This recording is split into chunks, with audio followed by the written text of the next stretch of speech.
Good morning, children. Back to our maths class. Today's class, we are going to learn a new lesson. Our next lesson is measurement of time. Okay, lesson number 14, measurement of time. Okay, so this lesson can be divided into two parts. First part is about clock and second part is about time.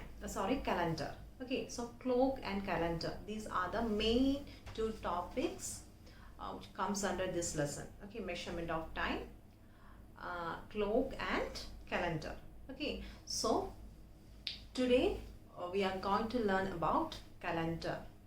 Okay, so calendar, I think in second standard onwards we have calendar. Okay, so you all are familiar with calendar. The 7 days in a week. 7 days in a week: Monday, Tuesday, Wednesday, Thursday, Friday, and Friday, Saturday, and Sunday. These are the 7 days in a week. Then next is 12 months in a year. 12 months from January to December. We have 12 months in a year, and number of days in each month. അതറിയാലോ അല്ലേ? ഓരോ മന്തിലെയും days 30, 31, 30, ഫെബ്രുവരിയിൽ 28 days ആണ്. ഇതൊക്കെ നിങ്ങൾ പഠിച്ചിട്ടുള്ള കാര്യങ്ങളാണ്. ഫെബ്രുവരിയിൽ 28 days വെച്ചാണ് നമ്മൾ ഒരു ഇയറിൽ 365 ഡേയ്സ് പറയുന്നത്. ദെൻ ലീപ്പ് ഇയർ ആകുമ്പോൾ ഇഫ് ഇറ്റ് ഈസ് 29 ഇൻ ഫെബ്രുവരിയിൽ നോർമൽ 28 ആണ്. അങ്ങനെയാണ് നമ്മളൊരു 1 ഇയർ 365 ഡേയ്സ് കാൽക്കുലേറ്റ് ചെയ്യുന്നത്. ലീപ്പ് ഇയറിൽ ഫെബ്രുവരിയിൽ 29 ഡേയ്സ് ആകുമ്പോൾ 366 ഡേയ്സ്, ഒരു ഇയറിൽ 366 ഡേയ്സ് വെച്ച് കാൽക്കുലേറ്റ് ചെയ്യും. ഇതൊക്കെ നിങ്ങളുടെ പ്രീവിയസ് നോളജ് ആണ്. ഇതൊക്കെ നേരത്തെ നമ്മൾ പഠിച്ച കാര്യങ്ങളാണ്. ഇവിടെ നമുക്ക് വേണ്ട ഒരു പ്രീവിയസ് നോളജ് എന്ന് പറഞ്ഞാൽ number of days in each month. ഓരോ മന്തിലെയും ഡേയ്സിൻ്റെ എണ്ണം നമുക്കിവിടെ ഒരു പ്രോബ്ലം ചെയ്യാൻ ആവശ്യമാണ്. ഓക്കെ, സോ ജാനുവരി അറിയാലോ അല്ലേ? ജാനുവരി ഇങ്ങനെ വെച്ച് സിമ്പിൾ ആയിട്ട് നമുക്ക് കാൽക്കുലേറ്റ് ചെയ്തെടുക്കാം. നമ്പർ ഓഫ് ഡേയ്സ് ജാനുവരി ഇങ്ങനെ പൊങ്ങി നിൽക്കുന്ന വശമല്ല, ഇങ്ങനെ കൈവച്ച് കഴിഞ്ഞാൽ പൊങ്ങി നിൽക്കുന്നിടത്തെല്ലാം 31ഉം ഇടയ്ക്ക് കുഴിഞ്ഞ് താന്ന് വരുന്നിടത്തെല്ലാം 30 ഡേയ്സും. ഓക്കെ, എക്സെപ്റ്റ് ഫെബ്രുവരി 28 ഡേയ്സ്. അങ്ങനെയാണ് നമ്മൾ കാൽക്കുലേറ്റ് ചെയ്യുന്നത്. ഇങ്ങനെയാണ് നമ്മൾ ഒരു ഈസി ആയിട്ടുള്ളൊരു മെത്തേഡാണിത്. അല്ലാത്തവർ നമ്മൾ ബൈ ഹാർട്ട് ചെയ്യുക.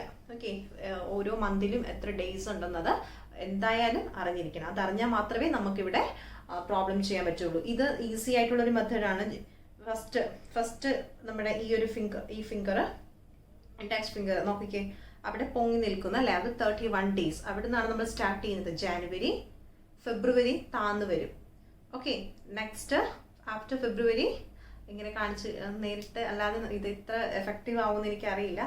എനിവേ, ജാനുവരി, ഫെബ്രുവരി, മാർച്ച് അടുത്ത നെക്സ്റ്റ് ഫിംഗറിൻ്റെ മുകളിൽ വരും അല്ലേ. മാർച്ച്, ഏപ്രിൽ താന്ന്. അപ്പോൾ January, February, March, April, May, June, July കൊണ്ട് ഈ ഏറ്റവും നമ്മൾ ചെറിയ ഫിംഗറിൻ്റെ അവിടെ വന്ന് January, February, March, April, May, June, July അവിടെ കൊണ്ട് നിൽക്കും. ഓഗസ്റ്റ് അഗെയിൻ അവിടെ നിന്ന് തന്നെയാണ് നമ്മൾ സ്റ്റാർട്ട് ചെയ്യുന്നത്. ഓഗസ്റ്റ്, പിന്നെ ഇങ്ങോട്ട് സെപ്റ്റംബർ, ഒക്ടോബർ, നവംബർ, ഡിസംബർ. അപ്പോൾ ഈ മെയിലെല്ലാം പൊങ്ങി നിന്നിടത്തെല്ലാം നമ്മൾ 31ഉം ഇടയ്ക്ക് വരുന്നിടത്തെല്ലാം 30ഉമാണ് നമ്മൾ കാൽക്കുലേറ്റ് ചെയ്യുന്നത്. ഓക്കെ, അറിയാൻ പാടില്ലാത്തവരുണ്ടെങ്കിൽ മിസ്സിന് പേഴ്സണലായിട്ട് കോൺടാക്ട് ചെയ്യുക. ഓക്കെ, അപ്പോൾ മിസ് പറഞ്ഞു തരാം. എനിവേ, നമ്പർ ഓഫ് ഡേയ്സ് നമ്മൾ അറിഞ്ഞിരിക്കണം. എന്നാലേ നമുക്ക് ഇവിടെ ഫസ്റ്റ് ഈ ഒരു നമ്മൾ പറഞ്ഞു, ഈ ലെസണിന് മെയിനായിട്ട് നമുക്ക് ക്ലോക്ക് എന്നും കലണ്ടറൊന്നും രണ്ടായിട്ട് ഡിവൈഡ് ചെയ്യാം.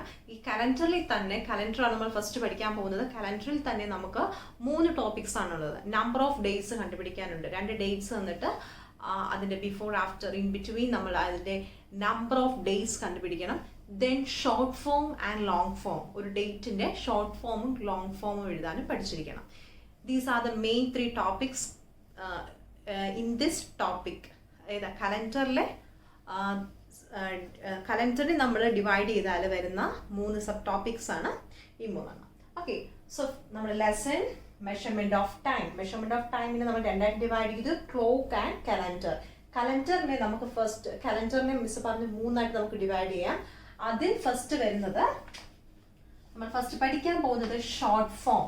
ഒരു ഡേറ്റ് തന്നാൽ അതിൻ്റെ ഷോർട്ട് ഫോം എങ്ങനെ എഴുതാം? Okay, write in short form. അതാണ് question. Write in short form. നോക്കിക്കേ, first question 5th September 1985. 5th September 1985. ഇതിനെ നമുക്ക് ഷോർട്ട് ഫോമിലാക്കണം. ഇത് ഒത്തിരി ലെങ്തി അല്ല, പക്ഷേ നോക്കിക്കേ, ഇവിടെ നമ്മൾ സെപ്റ്റംബർ എന്നൊക്കെ നമ്മൾ how many letters are here in September അല്ലേ? സെപ്റ്റംബറിൽ നമ്മൾ ഓരോ സ്പെല്ലിംഗ് ആണ് എഴുതിയിരിക്കുന്നത്. ഇതൊക്കെ നമുക്ക് എന്ത് ചെയ്യാം? ഷോർട്ടാക്കി എഴുതാം. ഇതിന് നമുക്ക് വേണ്ടത് ഇതിന് കറസ്പോണ്ടിങ് നമ്പർ, ആ മന്ത്സിൽ ഏതാണ് കറസ്പോണ്ടിങ് നമ്പർ, സെപ്റ്റംബറിന് കറസ്പോണ്ടിങ് ആയിട്ട് വരുന്ന നമ്പർ ഏതാണെന്ന് നോക്കണം. അതായത് നമുക്കറിയാം 12 months ഉണ്ട്, നമുക്ക് ഒരു ഇയറിൽ 12 months ഉണ്ട്. സോ സെപ്റ്റംബർ എന്ന് പറയുന്നത് എത്രാമത്തെ മന്ത് ആണ്? January, February, March, April, May, June, July, August, September. September എന്ന് പറയുന്നത് 9th അല്ലെ? 9ാമത് വരുന്നത് 9th മന്ത് ആണ് ഇത് സെപ്റ്റംബർ. സോ നമ്മൾ ഷോർട്ട് ഫോം എഴുതുന്ന ഫസ്റ്റ് മെത്തേഡ് 5th അല്ലെ? ഫസ്റ്റ് കിടക്കുന്നത് 5th. 5th നമുക്ക് 5 എന്ന് കൊടുക്കും. ഓക്കെ, ദെൻ ഒരു ഡോട്ട്. സെപ്റ്റംബറിന് പകരം 9. Okay, again dot. Then 1985. Okay, ഇതിനെക്കാളും ഷോർട്ടായില്ലേ ഇത്? ആ മന്തിന്റെ കറസ്പോണ്ടിങ് നമ്പർ മാത്രം കൊടുത്താൽ മതി. പിന്നെ ഈ മേഖലയിലുള്ള 5th, 2nd, 3rd അങ്ങനെയുള്ളതൊന്നും വേണ്ട, ആ നമ്പർ മാത്രം. നെക്സ്റ്റ് നോക്കിക്കേ, 6th February എന്നാണ്. 6th February 2005. So first 6th എന്നുള്ളതിന് 6. That's enough. Full stop. February, we know that February is the 2nd month in a year. So February 2nd, 2nd in day 2. Okay, then 2005. This is the short form. Okay, next 3rd July 1975. We know that July is the 7th month in a year. അല്ലെ? July എന്ന് പറയുന്നത് 7th month ആണ്. So 3rd in day 3. 3 full stop. July is the 7th month. So 7.1975. Okay. So ഇത് long form ആണ്. ഇത് long ആണ്. ഇതിന് നമ്മൾ എന്താക്കി? ഷോർട്ട് ആക്കി. ഓക്കെ, നമ്മുടെ question write in short form. Short ഫോമിൽ എഴുതാനാണ്. അതിൽ നമ്മൾ ലോങ് ഫോമിൽ തന്നിട്ട് നമ്മൾ എന്ത് ചെയ്യുന്നു? ഷോർട്ട് ഫോമിൽ ആക്കുന്നു. ഈ date, day, month, year. Day, month, year ഇതിന് മൂന്നിനെ സെപ്പറേറ്റ് ചെയ്യാനാണ് ഇടയ്ക്ക് എന്ത് ചെയ്യുന്നത്? ഒരു ഡോട്ട് ഇട്ട് പോകുന്നത്. ഓക്കെ, ദെൻ ഈ തന്നിരിക്കുന്ന മന്തിന്റെ കറസ്പോണ്ടിങ് നമ്പർ എഴുതി നമ്മൾ അതിന് എന്താക്കും? ഷോർട്ട് ആക്കും. ഈസി അല്ലേ? Okay, okay, so after short form, next is just opposite, long form. Okay, this is the second one. Write in long form. നമ്മൾ നേരത്തെ പഠിച്ചത് ലോങ് ഫോം തന്നിട്ട് ഷോർട്ട് ഫോമിൽ എഴുതാനാണ്. നെക്സ്റ്റ് ഇസ് നോക്കിക്കേ, നമ്മൾ നേരത്തെ ആൻസർ ആയിട്ട് നമുക്ക് കിട്ടിയത് ഡോട്ട് ഇട്ട് നമ്മൾ സെപ്പറേറ്റ് ചെയ്ത് എന്തിനാണ്? ഇത് ഷോർട്ട് ഫോം ആണ്. ഓക്കെ, ഈ ഷോർട്ട് ഫോമിൽ എന്താക്കണം? നമ്മൾ ലോങ് ഫോം ആക്കണം. നേരെ ഈ നമ്പറിന് കറസ്പോണ്ടിങ് ആയിട്ടുള്ള മന്ത് കണ്ടുപിടിച്ച് എഴുതിയാൽ മതി. ഓക്കെ, സോ ഫസ്റ്റ് 2nd ആണ് കിടക്കുന്നത്. സോ നമുക്ക് എങ്ങനെ എഴുതാം? ഇങ്ങനെയാണ് നമ്മൾ 2nd എന്ന് എഴുതുന്നത് അല്ലേ? ND സഫിക്സ് ആയിട്ടോ അതിൻ്റെ നേരെയോ നമുക്ക് എഴുതാം. 2nd. Okay, then which is the 10th month? 10th month is October. Okay, October 1983. This is the long form of this date. 2/10/1983 എന്ന് വെച്ചാൽ 2nd October 1983. ക്ലിയർ ആണല്ലോ? നെക്സ്റ്റ് 25.12.1971. 25 അത് നമുക്ക് എങ്ങനെ എഴുതാം? 25th ഡേറ്റ് എഴുതി കഴിഞ്ഞു. Next 12 which is the 12th month. 12th month ഏതാണ്? December. Okay, so December, then year 1971. ഒന്നുമില്ല, ഡേറ്റ് ഇട്ടിട്ട് ഡേറ്റ് നമുക്ക് എഴുതാൻ അറിയാം. ദെൻ മന്തിന്റെ നമ്പർ നോക്കിയിട്ട് അതിന്റെ കറസ്പോണ്ടിങ് മന്ത് ഏതാന്ന് നോക്കി അതിന്റെ പേര് എഴുതിയാൽ മതി. Okay, next 15/6/2000. 15th you can write 15th. Then which is the 6th month? It is June. Okay, so 15th June 2000. The last one 8305. 8/8/3. 3rd month is January, February, March. So March is the third month. Then 05 it is 2005. Okay. 05 now 2005. So this is the long form. അപ്പോൾ short form തന്നിട്ട് long form എഴുതാനും long form തന്നിട്ട് short form എഴുതാനും ഈസിയാണ്. Okay, ഇത് പഠിച്ചിരിക്കുക. Okay okay so short form long form രണ്ട് simple topic നമ്മൾ കഴിഞ്ഞു. നെക്സ്റ്റ് രണ്ട് ഡേറ്റ് തന്നിട്ട് അതിനിടയിലുള്ള okay days, number of days കണ്ടുപിടിക്കാൻ. Okay, calculating days between two dates, അല്ലെങ്കിൽ ബിറ്റ്വീൻ തന്നെയല്ല, ആഫ്റ്റർ ബിഫോർ എല്ലാം ഉണ്ട്. ഫസ്റ്റ് നമ്മൾ നോക്കാൻ പോകുന്നത് നോക്കിക്കേ, how many days are from 15th April to 13th April. Listen the question. How many days are from? How many days are from 15th April to 13th April? 15th April നിന്ന്, അതായത് ഈ 15th April മുതൽ 13th April വരെ ഈ രണ്ട് ഡേയ്സിനും ഇടയ്ക്ക്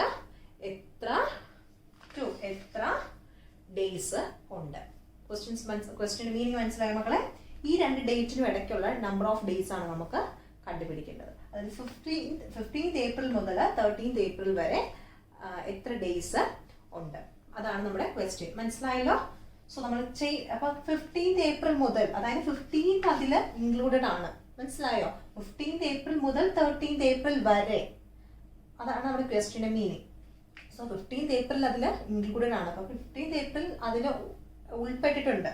so നമുക്ക് ചെയ്യാവുന്ന മെത്തേഡ് നോക്കി, 13th April വരെയാണ്. അപ്പോൾ 30ൽ നിന്ന് 15th April അതിൽ ഉൾപ്പെട്ടിട്ടുണ്ട്. അപ്പോൾ അതിന് തൊട്ട് മുന്നേ ഉള്ളത് 14th അല്ലേ? ആ 40 അങ്ങ് സബ്ട്രാക്ട് ചെയ്യുക. മനസ്സിലായോ? 15th April മുതൽ 13th April വരെ. അപ്പൊ 30 വരെയാണ്, 30 വരെയുള്ള ഡേറ്റ് ആണ് നമുക്ക്, ഡേയ്സ് ആണ് കണ്ടുപിടിക്കേണ്ടത്. സോ 30. ഓക്കെ, നെക്സ്റ്റ് നമ്മൾ നോക്കേണ്ടത് എന്താ? 15th April മുതലാണ്. അപ്പൊ 15th April അതിൽ ഫ്രം നോക്കിക്കേ, how many days are from ഇത് മുതൽ ഇത് വരെ. സോ ഈ 15th എന്ന് പറയുന്നത് അതിൽ ഇൻക്ലൂഡഡ് ആണ്. സോ തൊട്ട് മുന്നേയുള്ള ഡേറ്റ് ഇൻക്ലൂഡഡ് ആണോ? 14th വരെ അതിൽ ഇൻക്ലൂഡഡ് അല്ല. സോ 40 എന്ത് ചെയ്യണം? നമ്മൾ സബ്ട്രാക്ട് ചെയ്യണം. 0 minus 4 is not possible. So borrowing 1 from this 3. Now it is 10. 10 minus 4 is 6. Then now it is 2. 3 ഉണ്ടായിരുന്നു, 1 കൊടുത്തു. 2 minus 1 is 1. എത്രയാ ഡേയ്സ്? 16 ഡേയ്സ്. ഈ രണ്ട് ഡേയ്സിനും ഇടയ്ക്കുള്ളത് എത്രയാണ്? 16 days. Okay okay next question, 13th July to 18th August. Same question തന്നെയാണ്, number of days ആണ് കണ്ടുപിടിക്കേണ്ടത്. Okay, 13th July മുതൽ 18th August വരെയുള്ള നമ്പർ ഓഫ് ഡേയ്സ്, അതിന് ഇടയ്ക്ക് വരുന്ന ഡേയ്സ് ആണ് നമുക്ക് കണ്ടുപിടിക്കേണ്ടത്. ഓക്കെ, സോ ഇവിടെ നോക്കിക്കേ, നേരത്തെ രണ്ടും നമ്മൾ ചെയ്തത് ഏപ്രിൽ, ഒരേ മന്ത് തന്നെയായിരുന്നു, സെയിം മന്ത് ആയിരുന്നു. ഇവിടെ രണ്ടും എന്താണ്? ഡിഫറെന്റ് മന്ത് ആണ്. ഫസ്റ്റ് എന്താ? ജൂലൈ, ദെൻ ഓഗസ്റ്റ് വരെയുള്ളത് കണ്ടുപിടിക്കണം. സോ ജൂലൈയിൽ നമുക്ക് എത്ര ഡേയ്സ് ഉണ്ടെന്ന് കണ്ടുപിടിക്കാം. ജൂലൈയിൽ total how many days are in July? 31. നമ്മൾ അറിയാൻ പാടില്ലാത്തവർ ഇങ്ങനെ വെച്ച് നോക്കുക. January, February, March, April, May, June, July. ജൂലൈയിൽ 31 ഡേയ്സ് ഉണ്ട്. ഓക്കെ, ജൂലൈയിൽ 31 ഡേയ്സ് ഉണ്ട്. അതിൽ 13th ജൂലൈ മുതലാണ്. ഓക്കെ, 13th ജൂലൈ അതിൽ ഇൻക്ലൂഡഡ് ആണ്. അപ്പൊ നമ്മൾ എന്ത് സബ്ട്രാക്ട് ചെയ്യണം? അതിന് തൊട്ട് മുന്നേ ഉള്ള 12 സബ്ട്രാക്ട് ചെയ്യുക. ഓക്കെ, സോ 31 ഡേയ്സ് ഉണ്ട്, ടോട്ടൽ 31 ഡേയ്സ് ഉണ്ട്. അതിൽ നിന്ന് 12 നമ്മൾ സബ്ട്രാക്ട് ചെയ്തു. ഈ 12 എവിടെ നിന്ന് വന്നു? 13th ജൂലൈ മുതലുള്ളതാണ് കണ്ടുപിടിക്കേണ്ടത്. സോ ഈ 13th അതിൽ ഇൻക്ലൂഡഡ് ആണ്. തൊട്ട് മുന്നേ ഉള്ള 12 ആണ് നമ്മളിവിടെ സബ്ട്രാക്ട് ചെയ്യുന്നത്. Okay, so 11 minus 2. 1ൽ നിന്ന് 2 സബ്ട്രാക്ട് ചെയ്യാൻ പറ്റില്ല. So borrowing 1 from this 3. Now it is 11. 11 minus 2 is 9. Okay, now it is 2. 2 minus 1 is 1. So ജൂലൈയിൽ 19 days. Okay, July. ഓഗസ്റ്റിൽ എത്ര ഡേയ്സ് ഉണ്ട്? ഓഗസ്റ്റിൽ പറഞ്ഞിട്ടുണ്ട് എത്രയാ? 18th വരെയാണ് അല്ലേ? സോ ഓഗസ്റ്റിൽ 18th ഡേയ്സ് ഉണ്ട്. സോ ജൂലൈയിൽ 19ഉം ഓഗസ്റ്റിൽ 18ഉം ടോട്ടൽ ഡേയ്സ് അല്ല കണ്ടുപിടിക്കേണ്ടത്. ഇത് രണ്ടിന് ഇടയ്ക്ക് വരുന്ന ഡേയ്സ്. അപ്പോൾ ഇത് രണ്ടും കൂടെ എന്ത് ചെയ്യണം? നമ്മൾ ആഡ് ചെയ്യണം. 9 plus 8 is 17. 19ഉം 18ഉം, അതായത് ജൂലൈയിൽ നമുക്ക് 19 കിട്ടി, ഓഗസ്റ്റിൽ ഒന്നും കാൽക്കുലേറ്റ് ചെയ്യേണ്ട, ഈ 18 തന്നെയാണ്. സോ എന്ത് ചെയ്യണം? ഇത് തമ്മിൽ ആഡ് ചെയ്യുക. 9 plus 8 is 17. 7 reminder 1. 1 plus 1 is 2. 2 plus 1 is 3. Answer എത്രയാണ്? 37 days. ഓക്കെ, സോ ഇങ്ങനെയാണ് നമ്മുടെ നമ്പർ ഓഫ് ഡേയ്സ് കണ്ടുപിടിക്കുന്നത്. ഓക്കെ, നെക്സ്റ്റ് ഇതിനെ ബേസ് ചെയ്തുള്ള കുറച്ച് വേർഡ് പ്രോബ്ലംസ് ഉണ്ട്. ഒരു 4 or 5 വേർഡ് പ്രോബ്ലംസ് ഈ നമ്പർ ഓഫ് ഡേയ്സ് വെച്ചുള്ളതുണ്ട്. അതിലൊരു നമുക്കൊരു എക്സാമ്പിൾ നോക്കാം. Aman left for Canada on 12th September and came back on 9th November. How long did he remain out of town? What does it mean? Aman left for Canada on 12th September. 12th September-ന് കാനഡയിൽ നിന്ന് പോയി. കാനഡയിൽ നിന്ന് left ആയി. എപ്പോഴാണ്? 12th September. Came back on 9th November. 9th November-ന് തിരിച്ചു വന്നു. How long did he remain out of town? Out of town അയാൾ എത്ര ഡേയ്സ് ആയിരുന്നു? അതായത് കാനഡയിൽ ഈ 2 ഡേയ്സിനും ഇടയ്ക്കുള്ള ദിവസം. അതാണ് അയാൾ ഔട്ട് ഓഫ് ടൗൺ ആയിരുന്നത്, അല്ലേ? സോ നമുക്ക് ഇതിന് രണ്ടിനും ഇടയിലുള്ള ഡേറ്റ്സ് ആണ് നമുക്ക് വേണ്ടത്. 12th September മുതൽ 9th November വരെ. അപ്പോൾ സെപ്റ്റംബർ ഉണ്ട്, ഒക്ടോബർ വരുന്നുണ്ട്, അത് കഴിഞ്ഞാണ് ഇത് വരുന്നത് നവംബർ വരുന്നത്. Okay, so September, October, November, ഇത് ഈ മൂന്ന് മന്തും വരുന്നുണ്ട്. 12th September ആണ്. 12th September-നാണ് ലെഫ്റ്റ് ആവുന്നത്, അല്ലെ? 12th September-ലാണ് ലെഫ്റ്റ് ആവുന്നത്. സോ വി നോ ദാറ്റ് സെപ്റ്റംബറിൽ എത്ര മന്ത് ഉണ്ട്? സെപ്റ്റംബറിൽ 31 ഉണ്ട്, ഒക്ടോബറിൽ 30 ഉണ്ട്, then November again 30. So September, October, November ഈ 3 മന്താണുള്ളത്. അതിന് 12th September-ന് എന്ത് ചെയ്തു? കാനഡയിൽ നിന്ന് ലെഫ്റ്റ് ആയി. സോ സെപ്റ്റംബറിൽ നമുക്കറിയാം ടോട്ടൽ ഡേയ്സ് എത്രയാണ്? 30. അതിൽ 12th എന്ന് പറയുന്ന ഡേറ്റ് അതിൽ ഇൻക്ലൂഡഡ് ആണ്. 12th-നാണ് എന്ത് ചെയ്തത്? കാനഡയിൽ നിന്ന് ലെഫ്റ്റ് ആയത്. സോ 11th വരെ അവിടെ ഉണ്ടായിരുന്നു. സോ ആ 11 നമുക്ക് എന്ത് ചെയ്യണം? സബ്ട്രാക്ട് ചെയ്യണം. മനസ്സിലായോ? സെപ്റ്റംബറിൽ 30 ഡേയ്സ് ഉണ്ട്. ആ 30-ൽ നിന്നും 12th-ന് മുന്നേയുള്ള 11 സബ്ട്രാക്ട് ചെയ്യണം. സോ എന്ത് വരും? 0 - 1 is not possible. Borrowing 1 from this 3. Now it is 10. 10 - 1 is 9. It is 2. 2 - 1 is 1. സെപ്റ്റംബറിൽ 19 ഡേയ്സ് ആയി. മനസ്സിലായോ? സബ്ട്രാക്ട് ചെയ്തത് സെപ്റ്റംബറിൽ 19 ഡേയ്സ് ആയി. October complete out of town തന്നെയായിരുന്നു, അതായത് 31 ഡേയ്സും പുറത്തു തന്നെയായിരുന്നു. പിന്നെ നവംബർ 9th-നാണ് തിരിച്ചു വന്നത്. മനസ്സിലായോ? സോ നവംബർ 9th-ന് തിരിച്ചു വന്നു. Came back on 9th November. So November 8th വരെ ഔട്ട് ഓഫ് ടൗൺ ആയിരുന്നു. മനസ്സിലായോ? നവംബർ 8th വരെ ഔട്ട് ഓഫ് ടൗൺ ആയിരുന്നു. 9th-ന് തിരിച്ചു വന്നു. സോ ആ 8ാം തീയതി വരെ 8th വരെ ഔട്ട് ഓഫ് ടൗൺ ആയിരുന്നു. സോ 8 എന്ത് ചെയ്യാം? ഇതെല്ലാം കൂടി ആഡ് ചെയ്യുക. 19, 31, 8. 9 + 1 is 10. 10 + 8 is 18. 9 + 1 is 10. 10 + 8 is 18. 8 remainder 1. 3 + 1 is 4. 4 + 1 is 5. Answer എത്ര വന്നു? 58 ഡേയ്സ്. ഓക്കെ, സോ ഇതുപോലത്തെ കുറച്ച് വേർഡ് പ്രോബ്ലംസ് കൂടി ഈ ഡേയ്സിന് നമ്പർ ഡേയ്സ് കാൽക്കുലേറ്റ് ചെയ്യാനുള്ളത് ഈ ഒരു സെക്ഷനിൽ പേജ് നമ്പർ 149-ലുണ്ട്. സോ നന്നായിട്ട് മനസ്സിലാക്കിയതിന് ശേഷം മാത്രം വേർഡ് പ്രോബ്ലംസ് ചെയ്ത് നോക്കുക. Okay, thank you.